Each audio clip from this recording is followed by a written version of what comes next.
I still remember the sound of that envelope tearing open. Paper scraping paper.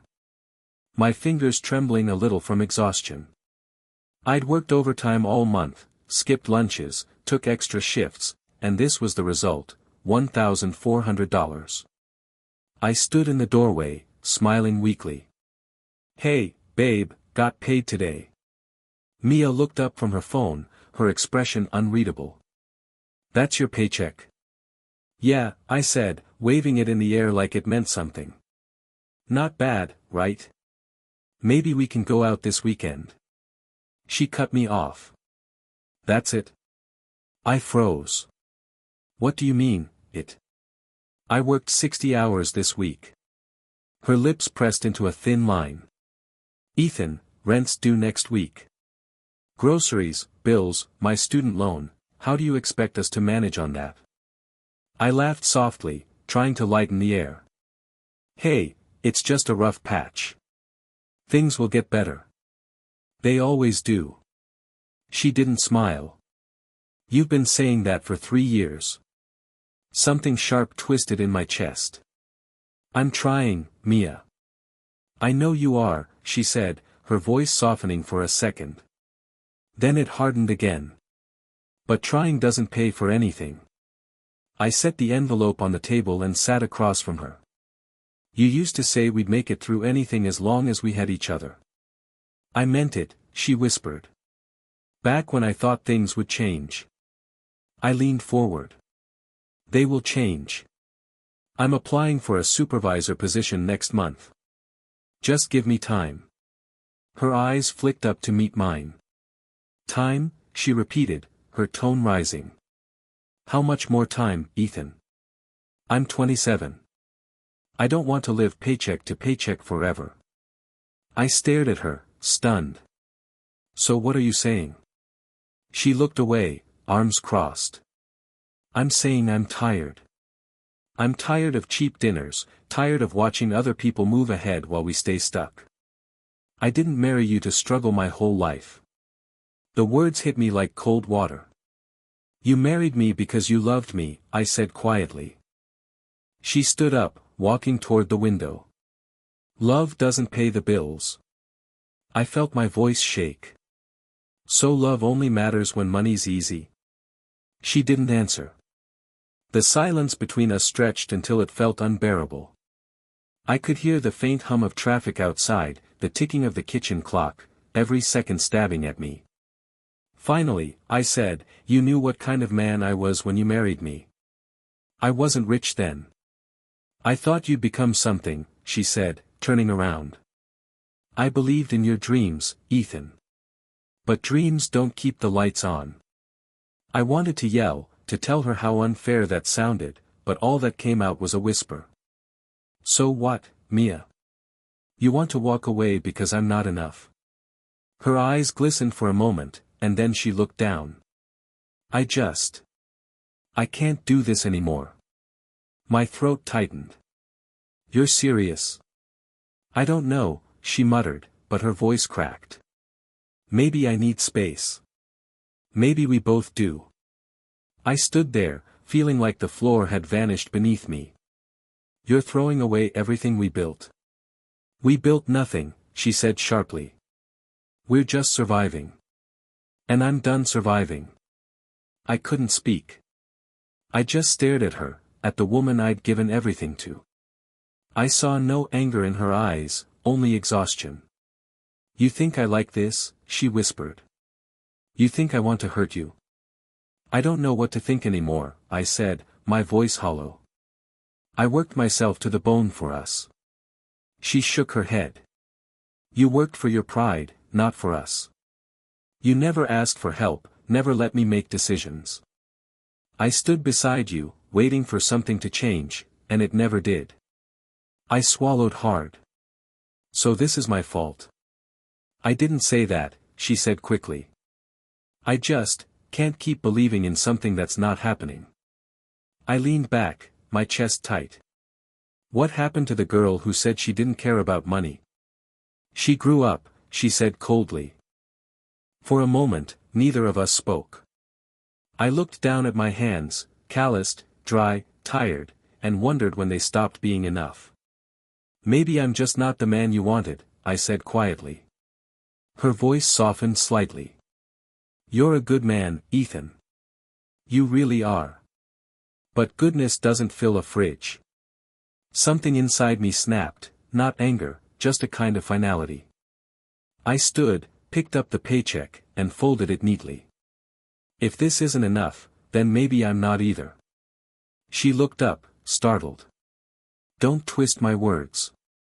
I'm not, I said, my tone calm. I'm hearing them for what they are. She turned away, biting her lip. I just need to think. Take all the time you need, I said, heading for the door. Ethan. I paused but didn't look back. You'll find your answers, I said softly. I just hope I still exist in them. I stepped out into the night, paycheck still in my hand. The streetlights blurred against my eyes. I didn't know if it was the rain starting, or just me breaking.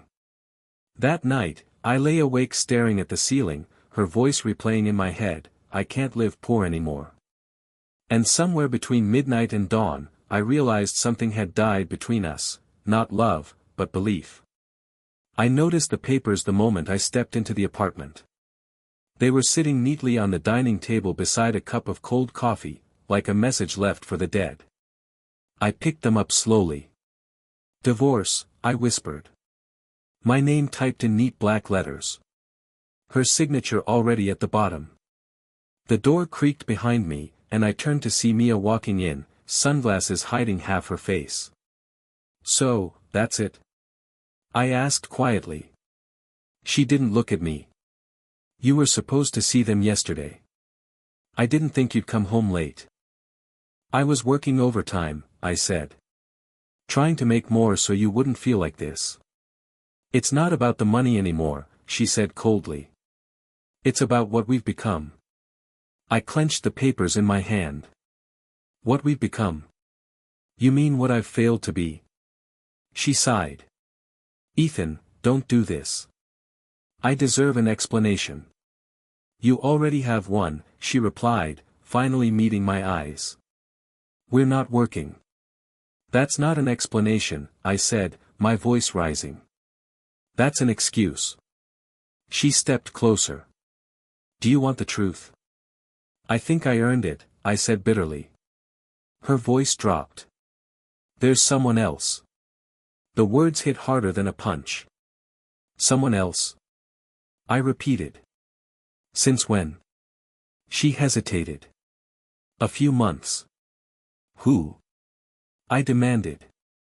She looked away. You don't need to know. I need to know, I said through gritted teeth. Finally, she said it. Daniel Reeves. The name punched through my memory, the same man from her gallery, the expensive watch, the smug smile. I laughed, but it came out hollow. Of course. The millionaire. So that's what love costs now. It's not like that, she snapped. Then what's it like, Mia? I asked, taking a step toward her. You leave the man who'd die for you for someone who can buy you dinner at a 5-star hotel? Her jaw tightened. Don't twist this into a story where I'm the villain. I tried, Ethan. I begged you to change. You didn't. I didn't change fast enough for your lifestyle. I shot back. Is that what marriage means to you? She said nothing. Just stared at me like I was a stranger. Does he make you happy? I asked quietly. Her silence was answer enough. I nodded slowly. Then you should at least be brave enough to tell me to my face. Her lips trembled. He can give me what you can't.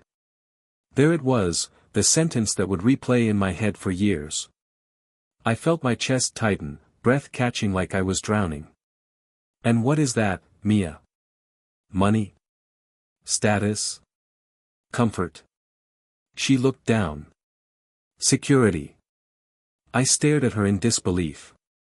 You think he'll love you when you stop being convenient? She turned her face away. This conversation is over. I laughed bitterly. No, it's just beginning. Please, Ethan, she said softly. Don't make this harder than it has to be. I dropped the papers on the table. You already did that. She walked to the door, grabbed her purse, and said, You'll sign them eventually. Where are you going? Out. With him? She paused for just a second. Yes. I felt something inside me collapse. Not my pride, my belief in everything we used to be. Then go, I said quietly. Her hand lingered on the door handle. I didn't mean to hurt you. But you did, I said. And you'll remember that. She left without another word. The door clicked shut, and I stood there, the sound echoing like finality. I stared at the divorce papers until my vision blurred. My hands shook as I tried to breathe. Everything felt unreal, the room, the silence, even my heartbeat. I couldn't stay there. Not surrounded by her scent, her memories, her lies. I grabbed my keys and walked out, my legs moving on instinct. I didn't even know where I was going, just away. By the time I reached the cafe, I saw them through the glass. Mia sitting across from Daniel, smiling faintly as he leaned closer. I froze outside, heart pounding, rage and heartbreak clawing at my throat. I pushed the door open. Her eyes widened. Ethan. I looked at Daniel first. You must be Daniel Reeves, I said. The man my wife said she wasn't seeing. Daniel smirked, leaning back casually. Ex-wife, you mean? She told me everything. Did she tell you about the man who built her life from nothing? I asked. The one she's now trying to erase. Mia stood up. Stop it. Don't do this here. Why not? You already made it public when you brought him here. People were starting to glance our way. I could hear whispers, the sound of phones unlocking. Ethan, she said in a low voice, please leave. I stared at her, the woman I loved, and for the first time, I saw no warmth in her face. Only guilt and fear. I exhaled slowly. You don't have to worry. I won't cause a scene. Daniel grinned. Good choice. I turned to him. Take care of her while she's still profitable. His smile faded. I walked out without looking back. The sound of the cafe door closing felt like the last page of a chapter one didn't want to write. That night, I came home, packed a single bag, and sat on the floor. The apartment felt smaller, emptier, like it had already forgotten me. I picked up the divorce papers again. Her name looked foreign now. When dawn came, I left the keys on the counter and walked away. By noon, I'd quit my job. Everything I built, every hour, every promise, felt meaningless. All I had left was silence. And I decided to let it hurt me until it didn't. I lost track of days after quitting. Mornings felt the same as nights, gray, heavy, pointless. I'd wake up on the couch, surrounded by unpaid bills and half-empty cups of coffee. My phone buzzed again. Mom's name flashed across the screen. I let it ring, then picked up on the fourth call. Hey, Mom. Ethan, she said softly. I've been worried sick. You sound tired. I'm fine, I lied. No, you're not, she said. Come home. You need rest. I can't, I muttered. I just need some time to figure things out. Figure what out? That woman already walked away. You don't need to punish yourself. Her words cut, but she wasn't wrong. I just need to think, I whispered. She sighed. You can think here. I'll make soup. I smiled weakly. I know, Mom.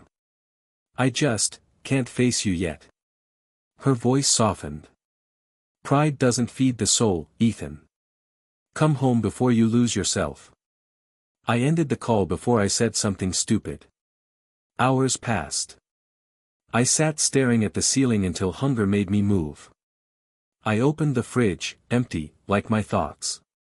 A knock came at the door. When I opened it, Ava stood there, holding 2 grocery bags and a small smile. "You look terrible," she said, stepping inside. "Thanks," I said flatly. Exactly what I needed to hear. She set the bags down. "You didn't answer my messages. I thought you died or something." "Almost did," I said, half joking. Her eyes softened. "Don't say that." I leaned against the counter. "What are you doing here, Ava?" "I told you, bringing food. Someone has to keep you alive." "I didn't ask you to." "Yeah," she said, unpacking noodles and soup cans. "But you also didn't ask to be miserable." Still happened. I watched her move around the kitchen like she owned it. "You don't have to fix me." "I'm not," she said. "I'm feeding you. There's a difference." I sighed. "You should go. You've done enough." She turned, glaring. "You think sitting here alone is strength? It's not. It's surrender." Her words hit me harder than I wanted to admit. "You don't get it," I said quietly. "She took everything from me." Ava crossed her arms. "She took your peace, not your future." I let out a bitter laugh. "Future? I'm unemployed, broke, and emotionally bankrupt." She stepped closer. "So what? You've hit bottom. The only way now is up." "I don't even know where to start," I murmured. "Start by eating," she said, pushing a bowl toward me. I took it reluctantly. "You're annoying, you know that." "Yeah," she said, smiling faintly. "But I'm right." We sat in silence for a while. The warmth of the soup almost felt like forgiveness. Then my phone buzzed again, a notification from social media. Out of habit, I checked it. The screen lit up with Mia's photo, her hand in Daniel's, a diamond ring shining like a slap to the face. "Engaged to Daniel Reeves." My chest tightened. The room blurred for a second. Ava noticed. "What happened?" I showed her the screen. She stared, then cursed under her breath. "Wow, that was fast." I forced a laugh, but it came out broken. "Guess I was right," she found her security. Ava put her hand on mine. "Don't look at it again. She doesn't deserve that space in your head." I stared at the post anyway, reading the comments. "Perfect couple, power duo, finally." I turned off the phone and tossed it on the table. She didn't even wait a month. Ava sighed. "Then let her rush into her own disaster. You'll see." I looked at her, anger mixing with something sharper. "You really think karma's that kind?" "I think the world balances itself," she said. "Eventually." I leaned back, staring at the ceiling again. I used to think love was something sacred. Now it just feels like a deal, one side runs out of value, the other cashes out.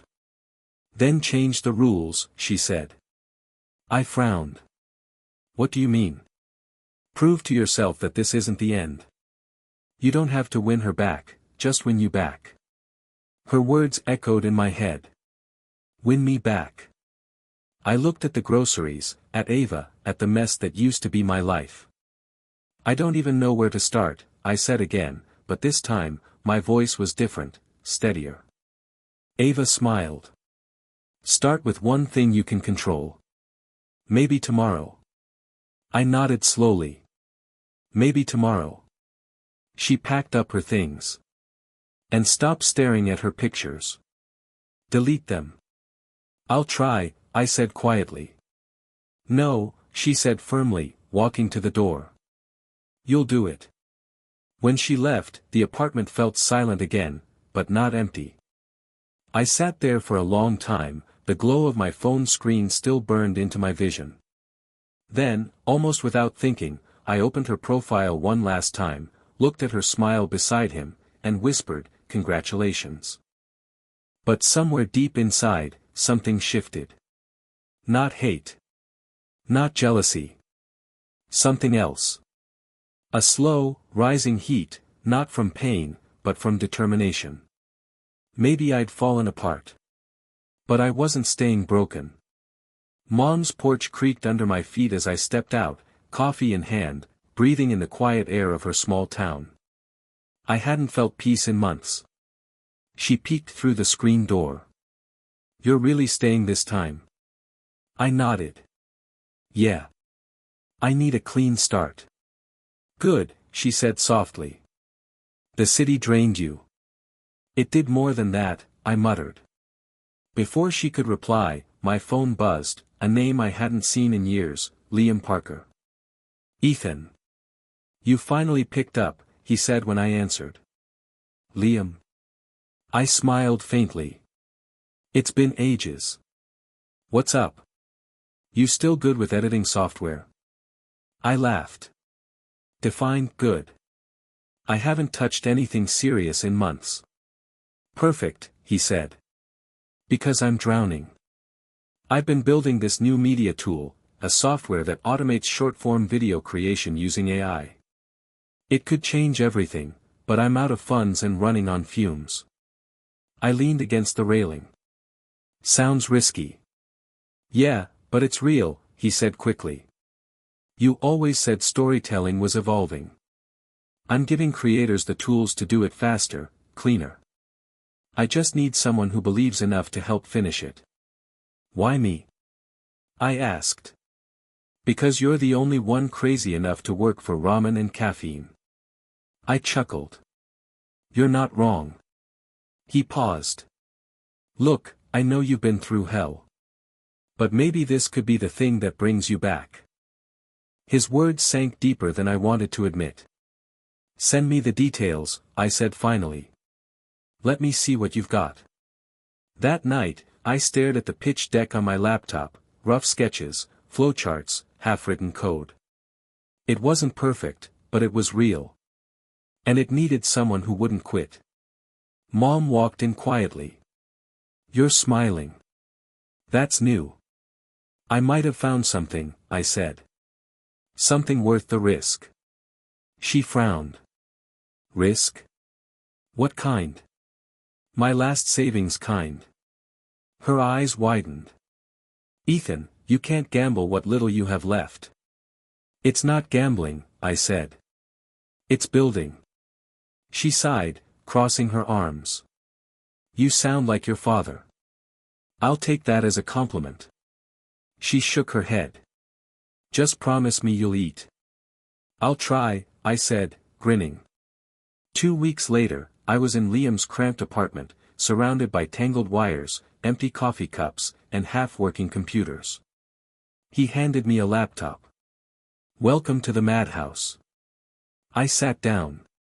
"What's first?" "Debugging the core script. The algorithm's crashing whenever it handles bulk uploads." "Got it." I rolled up my sleeves. "Let's fix your baby." We worked through the nights, coding till sunrise, testing features until our eyes burned. The sound of typing became our heartbeat. One night, Liam tossed me a packet of noodles. "Dinner of champions." "Again?" I groaned. "Hey, billion-dollar companies start with bad food." I smirked. "Then we're halfway there." He laughed, then grew serious. "Do you ever think about her?" I froze for a second. "Every day," I admitted. "But not like before." He nodded. "Good. Because I've seen what happens when people let ghosts steer their life." "I'm not haunted," I said quietly. "Just, fueled." He grinned. "Even better." Weeks passed. Our code tightened, our demos smoothed out. We pitched small creators, then local agencies. Slowly, messages started coming in, interested investors, curious journalists, demo testers. One night, after our 10th coffee and 5th crash bug fix, Liam slammed his laptop shut. "We just hit 1,000 beta users." I blinked. Wait, seriously? He turned the screen toward me. Look. The number glowed like fire. 1,023 active users. I stared at it, disbelief turning into something I hadn't felt in months, pride. We actually did it. Liam grinned. Told you. You're still the guy who makes things happen. I laughed, rubbing my face. Barely. Barely still counts. The next morning, an email popped up from an investor firm in San Francisco. We'd like to discuss potential funding for your project. I ran to Liam's room. Wake up. He groaned. If this isn't coffee, I'm not moving. It's better than coffee. Check your email. He opened it, blinked twice, then shouted, "No way." We both burst out laughing, wild, disbelieving laughter that filled the tiny room. I stepped outside, phone buzzing with new notifications. For the first time, I didn't feel small. Mom called just then. "You sound happy," she said. "I think I finally am," I replied. "I told you. The world doesn't end with heartbreak. Maybe it begins there," I said softly. After the call, I sat back down, staring at our prototype running smoothly for the first time. The interface pulsed with light, alive, breathing, ours. Liam walked in, wiping his eyes. "We might actually make it." "Yeah," I said, smiling. "And when we do, remind me to thank the woman who said I never would." He frowned. "Mia?" "Yeah." Her words were gasoline. He chuckled. "Then cheers to pain, the best motivator money can't buy." I nodded, feeling that fire again, steady this time. "You know what she told me before she left?" "What?" "She said, you'll never make it." "And now?" he asked. I looked at the screen, our logo flickering proudly. Now, I'm proving she was wrong. We stayed up until sunrise, not because we had to, but because we wanted to, laughing, planning, dreaming. For the first time in a long time, I wasn't surviving. I was living. 2 years. That's how long it took for everything to change. CEO, Liam said, grinning as he tossed me a folder across the glass table. "You should start getting used to that title." I laughed. Feels strange hearing it out loud. Strange? He leaned back. Try unbelievable. 2 years ago, you were living off instant noodles. Now you're running a company valued at 200 million. Don't remind me, I said, scanning the reports. I still can't believe people call us innovators. They should. You are the reason this exists. I shook my head. We built it together. He raised his coffee cup. To the empire born from heartbreak. I smirked. You'll never stop calling it that, will you? No chance. My phone buzzed. Ava. "Ethan, don't forget the press briefing at 3, she said the moment I picked up. Wouldn't dream of it, I replied. Also, your mom's realtor called. The house keys are ready. That made me pause. Already? Yes, she said warmly. You should see her face when she finds out. I smiled. Thanks, Ava. She hesitated. You deserve it, you know. Every bit of this. Maybe, I said quietly. But I didn't do it for glory. I know, she said softly. You did it to prove something. When the call ended, Liam nudged me. You're finally getting your mom that house. Yeah, I said. She's earned it more than I have. Later that evening, I stood with her outside the white brick home overlooking the hills. She covered her mouth when she saw the view. Ethan, you bought this? Technically, I said, handing her the keys, we both did.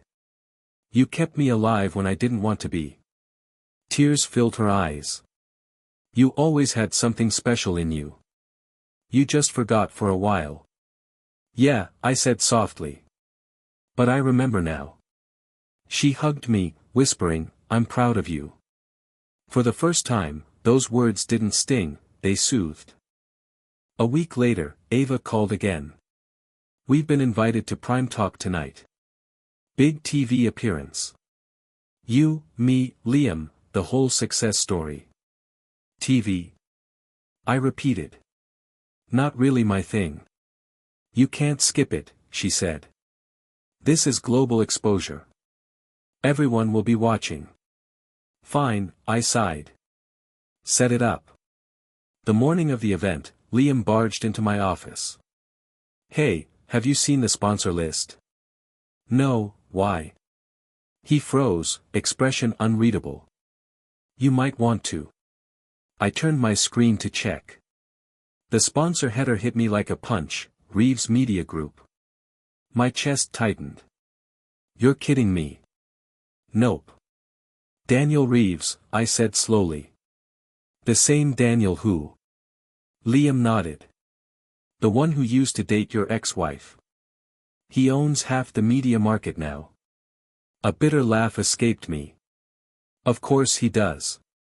Liam leaned on my desk. Want me to cancel? No, I said after a moment. Let them see me. He grinned. Now that's the Ethan I know. That evening, the studio lights were blinding. Ava straightened my tie before we went live. You okay? She asked. Never better, I said, forcing a smile. Good, she said. Because this interview could define your public image. Funny, I murmured. The last time I was defined by something, it was my paycheck. She frowned. You don't have to prove anything to anyone anymore. I know, I said. But sometimes, the universe gives you a stage. You just have to show up. When the cameras rolled, the host's voice boomed. Tonight, we welcome Ethan Cole, the man who built an empire from heartbreak. I smiled faintly. That's one way to put it. So, she continued, what drove you to create such an innovative platform? Pain, I said simply. And the refusal to let it define me. The audience murmured. The host chuckled nervously. Well, that's honest. Honesty built this company, I said. We give creators a voice, and sometimes, pain is where the truest voices come from. When the segment ended, Ava squeezed my hand backstage. You nailed it. But I wasn't listening. Across the room, I spotted a familiar face, Daniel Reeves. Sharp suit. Smug smile. Hand resting casually on a woman's shoulder. Mia. For a moment, the air left my lungs. She looked older, more polished, but her eyes still had that same cold calm. Daniel walked over first. Ethan Cole. The legend himself. Daniel, I said flatly. He extended his hand. Didn't think I'd see you here. Neither did I replied. Life's strange like that. Mia's lips parted slightly. Ethan. Good to see you, I said quietly. You look successful. She blinked. You too. Daniel chuckled. Quite the story arc, huh? From paycheck tears to primetime fame. I smiled faintly. Yeah. Seems the cameras finally caught up. He tilted his head. Maybe we should collaborate sometime. Combine our empires. I stepped closer, meeting his gaze. I don't build empires to share them. For a second, his smile faltered. Mia looked away, guilt flickering in her eyes. I could feel her discomfort, the silent realization that the man she'd left behind no longer needed validation. I nodded politely. Enjoy the show. As they walked off, Ava appeared beside me. You handled that like a pro. I wasn't performing, I said softly. That was closure. She smiled. Then let's go home, Mr. CEO. Walking out of the studio, I felt the weight lift from my chest. The world finally saw me, not as the man she left, but as the man who rebuilt himself. And for the first time, I didn't care if Mia was watching. Because I already knew she was. The studio doors slid open, and a rush of cold air hit my face. Bright lights, camera flashes, the hum of whispered gossip, it all blurred together. Yet, my pulse stayed steady. A staff member smiled nervously. "Mr. Cole, we're live in 5 minutes. Everyone's waiting." "Everyone?" I asked, glancing toward the main stage. She nodded. "Including the sponsors." My eyes found them instantly, Daniel and Mia, seated in the front row like royalty. His arm rested around her shoulders. Her expression, though polished, looked fragile under the studio glare. The glow she once had was gone. I took a slow breath. "Perfect," I muttered. As I walked toward the stage, Daniel stood up, flashing that same smug grin I remembered too well. "Ethan Cole," he said, extending his hand like we were old friends. "The man of the hour." I stared at it for a second before shaking. "Daniel Reeves. Still enjoying the spotlight you didn't earn?" He laughed. "Oh, come on. You know how it is. Some of us build, some of us buy." "Right," I said quietly. "And some of us rebuild." He smirked, clearly uncomfortable with how calm I sounded. Mia's eyes followed every word, every move. "Good luck up there," Daniel said, his tone dripping with false warmth. "We'll be watching." "I know," I replied. "That's why I came." The producer waved from across the stage. "Ethan, we're rolling in 30 seconds. I adjusted my jacket and stepped into the center chair. The lights blazed hotter now, but I barely felt them. The host leaned forward, smiling for the camera. "Ladies and gentlemen, please welcome the man who turned heartbreak into innovation, Ethan Cole." The crowd erupted. My name echoed through the studio like thunder. Applause. Cheers. Cameras zooming in. I nodded politely. "Thank you for having me." "It's an honor," the host said. "The world knows your story, a man who lost everything, then built a tech empire from scratch. Tell us, what kept you going when most would have given up?" I paused, glancing briefly toward the audience. Mia's eyes widened slightly when I met her gaze. "What kept me going?" I repeated. "The truth is, losing everything can show you what really matters. I didn't give up because pain is a teacher, it strips away the noise." The host nodded thoughtfully. Powerful words. "So, would you say heartbreak made you stronger?" I smiled faintly. "It didn't just make me stronger. It made me real." A few people in the crowd clapped. Daniel shifted in his seat. Mia didn't move at all. The host leaned in. "That's quite profound. So, when you look back now, what do you feel?" "Gratitude," I said. "Because sometimes losing everything is the best thing that can happen to you." The studio went still for a moment. I didn't blink, didn't look away. My eyes stayed locked on Mia's. The host chuckled softly. "You sound like a man at peace." "I am," I said. "Because peace doesn't come from getting what you want, it comes from surviving what you thought you couldn't." A murmur rippled through the audience. Cameras flashed again. The host smiled, clearly thrilled by the soundbite. "Beautifully said.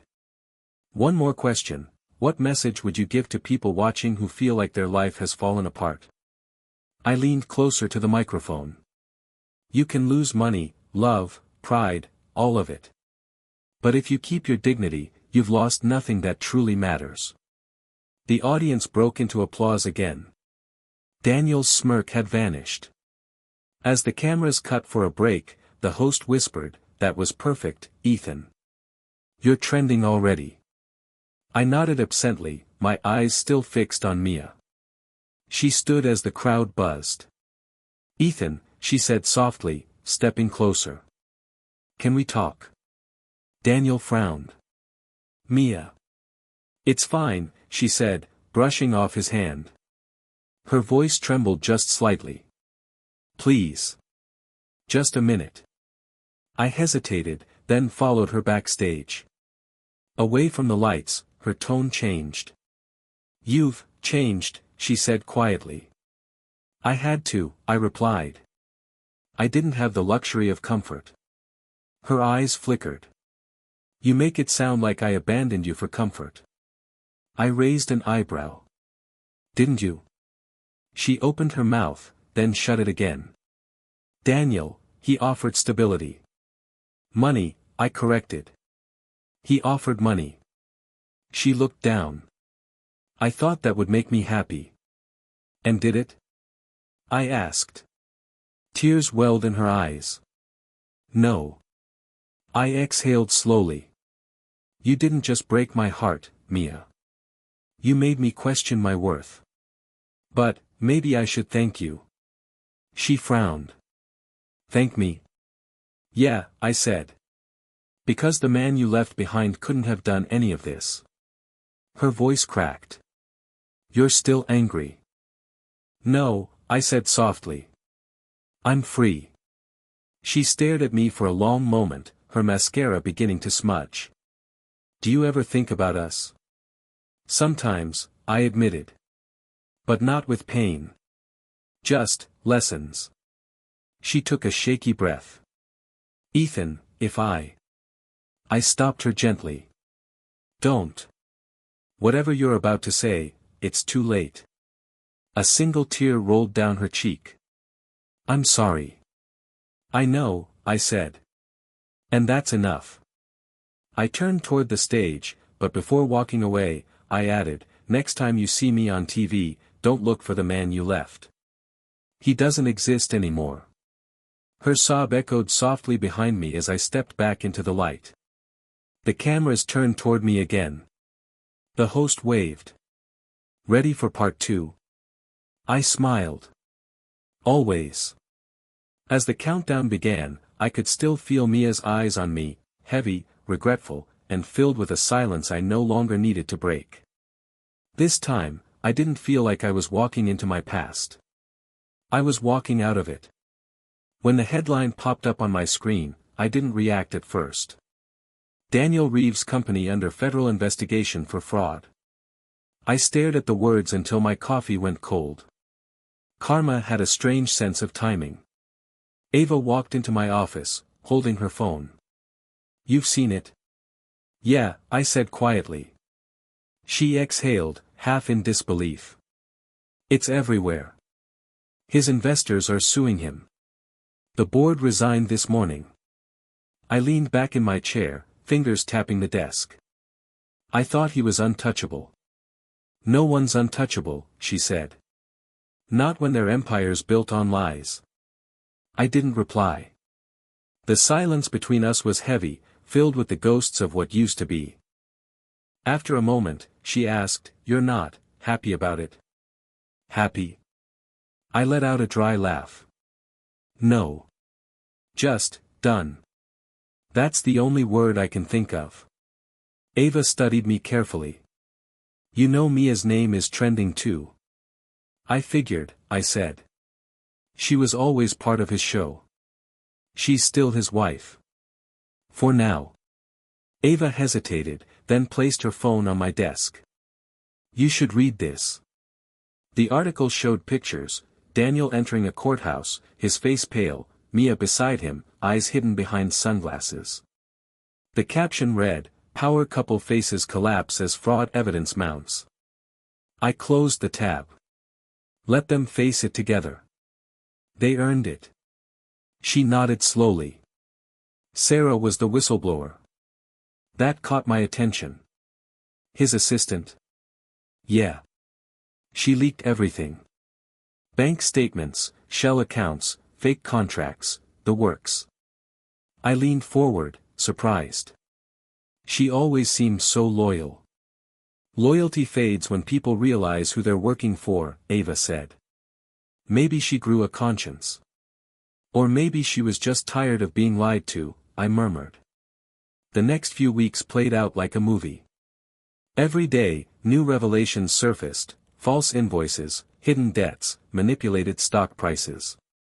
Daniel's empire crumbled piece by piece. I didn't say a word publicly. I didn't need to. The silence said enough. One evening, while reviewing our foundation's new project proposals, Ava appeared in the doorway. "You should probably see this." She handed me her phone again. A message glowed on the screen, from a number I hadn't seen in years. "Can we talk?" "Mia." I stared at it for a long time.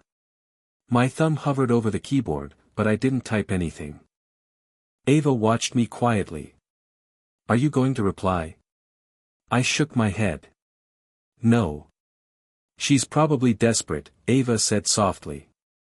"I know. She lost everything. She chose everything she's lost." Ava crossed her arms.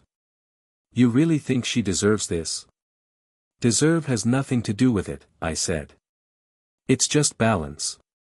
She wanted comfort, now she's learning what it costs." Ava sighed. "You've changed." "I had to." "Not bitter, though," she said, tilting her head.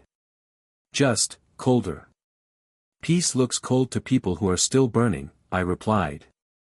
She gave a faint smile. "That's poetic. Maybe you should put that on a billboard." "Maybe I will," I said, half smiling. "Right next to hers." Ava laughed softly, then grew serious again.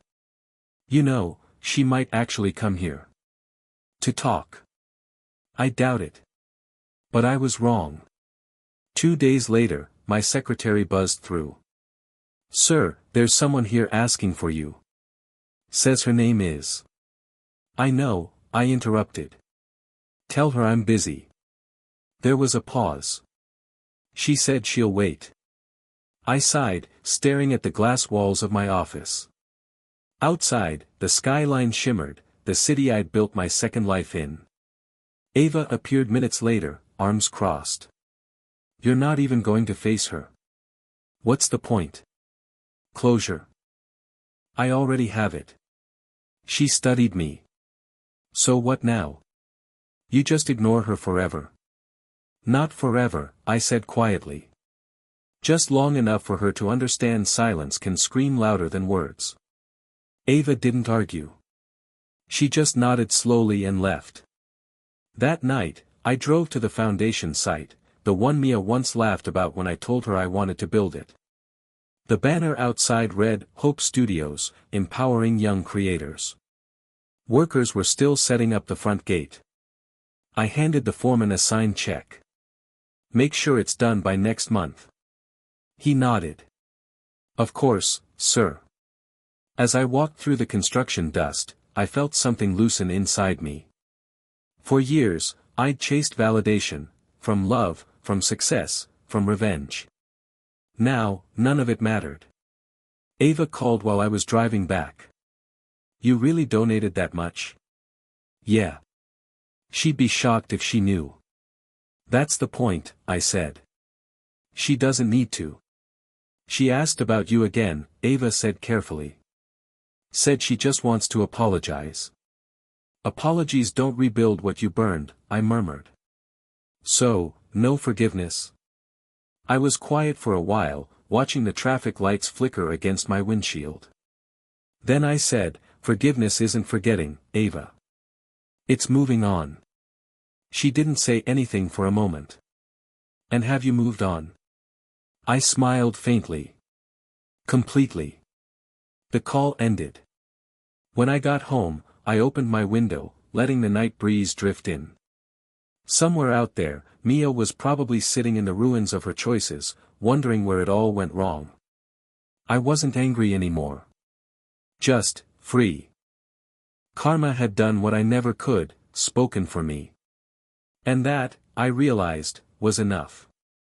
The ballroom shimmered with golden light, laughter echoing through the air as cameras flashed and glasses clinked. I hadn't planned on staying long, just another charity gala, another speech, another donation for Hope Studios. But then I saw her. Mia. She stood near the back, clutching a glass she barely touched.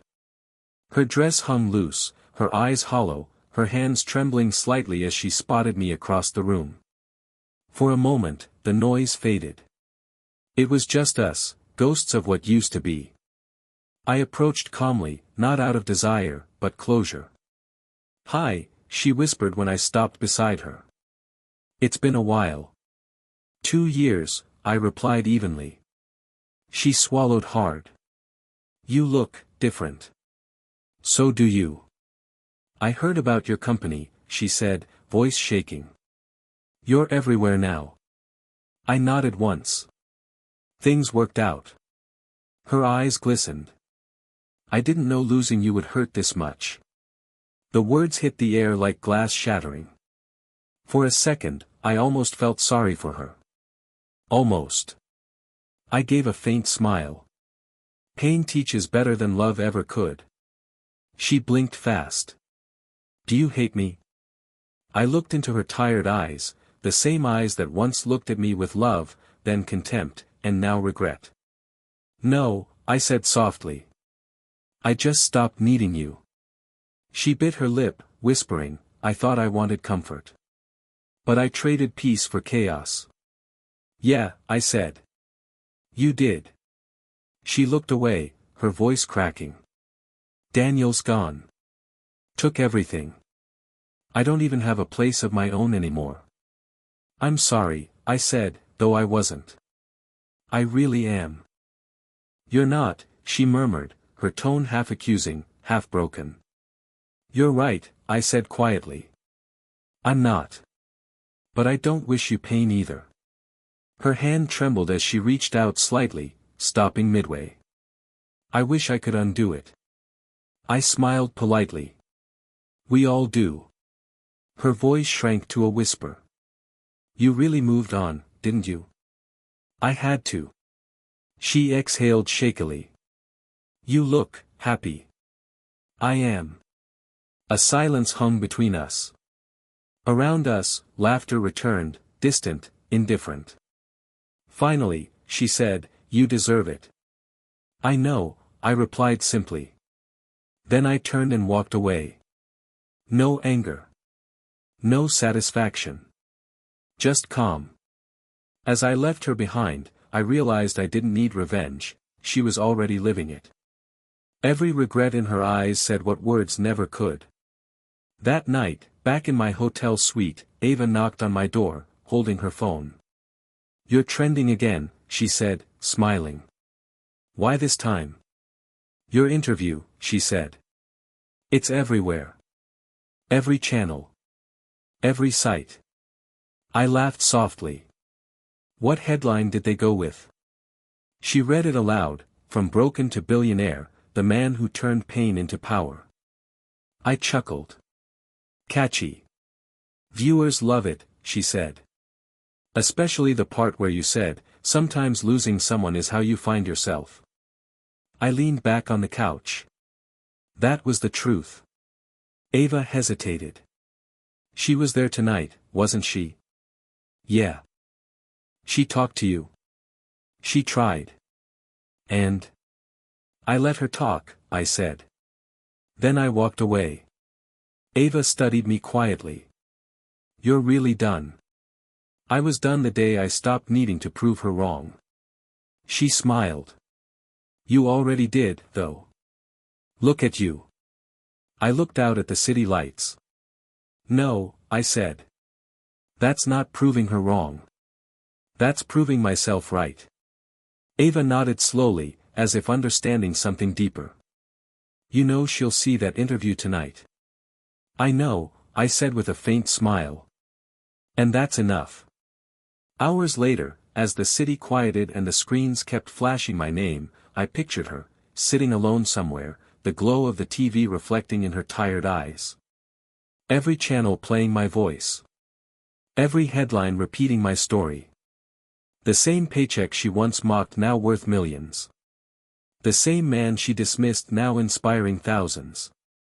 And somewhere deep down, she'd finally realize, I never needed revenge. Success was the silence that spoke for me. The night air was cool against my skin as I stood on the balcony, the city stretched beneath me like a sea of light. Every window shimmered with stories, beginnings, endings, and everything in between. Mine had been all three. Ava's voice drifted from behind me. "You've been out here a while. Thinking again?" I smiled faintly. "Old habits die hard." She joined me, resting her arms on the railing. "You look peaceful." "I am," I said quietly. "For the first time, I actually am." She tilted her head. "No ghosts left." "Maybe one," I admitted. "But it doesn't haunt me anymore." She studied me for a moment. "You never talk about her now." "There's nothing left to say," I said, exhaling slowly. She was a chapter. Necessary, painful, but over. Ava nodded. "Still, she made you who you are." "Yeah," I said, glancing at the skyline. "Funny how the person who broke me the most gave me the strength I never knew I had." For a while, neither of us spoke. The city hummed below, horns, laughter, fragments of life moving forward. Ava broke the silence. "Do you ever wonder what she's doing now?" I chuckled softly. "I used to. I'd replay everything in my head, the fights, the silence, the night she walked out. But not anymore. It doesn't hurt now. It just exists." She smiled gently. "That's growth." "It's acceptance," I said. I stopped waiting for closure from her. I gave it to myself. Ava touched my arm lightly. "You really forgave her, didn't you?" I thought for a moment. Not in the way people think forgiveness works. I didn't forgive to make her feel better. I did it to stop carrying her mistakes inside me. "That's powerful," Ava said softly. I looked at her and smiled. "You helped." She shook her head. "No. You did this on your own. I just reminded you to eat." I laughed. "Yeah, you did that too." The laughter faded, replaced by calm silence. The kind that didn't ache anymore. "I remember the night she left," I said suddenly. I couldn't sleep. I kept asking myself what I did wrong. Now I realize, sometimes people leave because they're lost, not because you failed. Ava nodded slowly. "And sometimes, their leaving saves you." "Exactly," I said.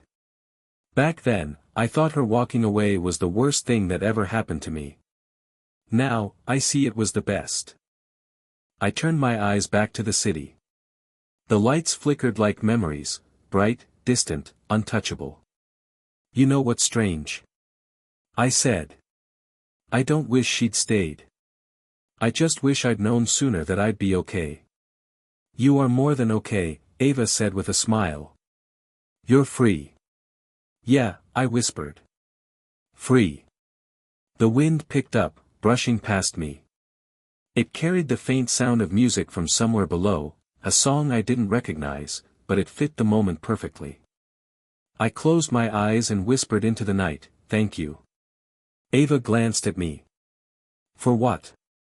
"For everything," I said. "For the pain, for the lessons, for every piece of who I used to be. Because without it, I wouldn't be standing here." She smiled softly.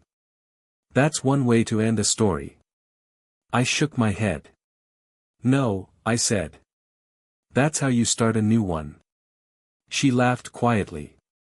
"You sound like a writer." I guess I finally learned how to write my own ending. We stood there, watching the city pulse with life. Somewhere out there, Mia probably existed, a face in a crowd, a memory fading behind time. I didn't hate her. I didn't miss her. I just understood her now. The pain had turned into something else, not joy, not sorrow, but peace. The kind of peace that comes when you stop needing answers. As the wind brushed past again, I whispered once more, this time with a smile, "Thank you." Not out of bitterness. Not out of longing. Just gratitude, quiet and complete. Because I finally understood that sometimes, the people who break you are the same ones who shape you. And that realization was worth every scar. Flashes blinded me the moment I stepped out of the car. Cameras clicked like thunder, voices tangled in chaos, reporters shouting my name, fans waving posters, security clearing a path I still couldn't believe was for me. "Sir, one picture please," someone yelled. "Tell us how it feels to be the face of a global brand," another voice echoed. I smiled, just enough to be polite. "It feels surreal," I said, sliding my sunglasses on. As I walked into the building, every wall displayed my face, the campaign video looping on giant LED screens. The tagline beneath it read, "Built from the ashes, risen for tomorrow." Liam clapped my shoulder. "You're everywhere, man. Every screen, every headline. How does it feel?" I laughed softly. "Strange. I used to beg people to notice my work. Now I can't hide from it." He grinned. "Full circle, huh? From $1,400 to multimillion contracts. From heartbreak to headlines," I said, half joking, half remembering. He studied me for a second. "You still think about her?" I didn't answer right away. I looked at the massive screen where my face smiled back at me, confident and calm, a version of me I barely recognized. "Not like before," I said finally. "It's like, she's a distant echo. Faint, but familiar." Ava walked up, tablet in hand. "You're trending in 21 countries. Congratulations, boss." "Thanks," I said. "But it's not just me. It's all of us." She smirked. "You can be humble after the interviews. Right now, the cameras love confidence." Liam laughed. "She's right. Smile for the empire you built." I smiled, but not for them, for myself. The stage lights hit as I took my seat for the live broadcast. The host leaned forward, microphone ready. "You've become a global name in less than 3 years. People call you the man who turned heartbreak into history. How do you feel hearing that?" I chuckled. "It's flattering. But honestly, I don't think it's about heartbreak anymore. It's about learning who I was meant to be." The host nodded. "And who is that?" "Someone who finally stopped chasing validation," I said. "Someone who started building for himself." Applause filled the room. Somewhere deep down, I wondered if she was watching, and I knew she was. Later that night, when the event ended and the crowd faded, I sat alone in the quiet of my penthouse. The city shimmered below, a living mirror of my own rise. My phone buzzed with endless notifications, interviews, endorsements, congratulations. But one message froze me. It was from an unknown number. "I saw you on TV." I didn't need to ask who it was. I stared at the screen for a long moment before locking it. I didn't reply. Some stories don't need words to end, silence is enough. Across town, I could almost picture it, the faint glow of a television lighting up her apartment, my face playing across the screen. I imagined her sitting there, alone, whispering words I would never hear. I could have stood beside him. But that was another life. Another me. The man she left behind died the day she walked away. The one who lived on rebuilt himself from the ruins she left. Ava's voice broke my thoughts as she entered. "You okay?" "Yeah," I said, exhaling. "Just thinking." "About her?" she asked gently. I smiled faintly. "About how far I've come." She leaned against the wall. "You know, people always say success is the best revenge. But I think peace is." I nodded slowly. "You're right. I didn't do any of this to prove her wrong. I did it to prove myself right." She smiled. "Then you've already won." I stood up, looking out at the city again. "It's strange, Ava. The world's shouting my name, but the voice inside me is finally quiet. That's what healing sounds like, she said. I laughed softly. Guess I never thought it would be this peaceful. Because peace doesn't make noise, she said. It just settles. I turned to her. Thank you, for not giving up on me when I had nothing. She shrugged with a smile. You just needed someone to remind you who you were. And who was that? I asked. She met my eyes. A man who never stopped trying, even when it hurt. I nodded, feeling the truth of it.